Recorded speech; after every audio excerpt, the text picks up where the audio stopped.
नमस्कार मंडळी, लास्ट व्हिडिओमध्ये तुम्ही बघितलं असेल मी मेहंदीचं डिकॉक्शन कसं रेडी करते, मेहंदी कशी भिजवते. तर आज ना सकाळी सकाळी डोक्याला मेहंदी लावून घेते आहे.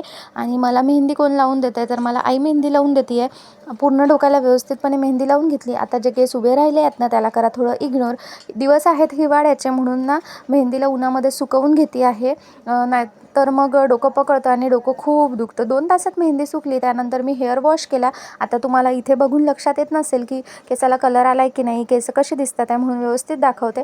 बघा, आज फक्त पाण्याने हेअर वॉश केलेत मी, कारण मी कुठेतरी वाचलेलं की ज्या दिवशी आपण मेहंदी लावतो त्या दिवशी फक्त पाण्याने केस धुवायचे आणि दुसऱ्या दिवशी शॅम्पूने. तर बघा, फक्त पाण्याने वॉश केलेलं आहे, किती छान दिसतात आहे. एक छानशी शाईन आलेली आहे. तरी मी दही यूज नाही केलं, कारण दही थंड असतं आणि माझं बाळ दूध पितं. असो, ही मेहंदी खूप छान रिझल्ट देते आणि केसांच्या ग्रोथसाठी छानही आहे, हेल्दीही आहे. तुम्ही नक्कीच ट्राय करून बघा. या व्हिडिओला इथेच एंड करते. कसा वाटला ते मला नक्की सांगा. चलो बाय.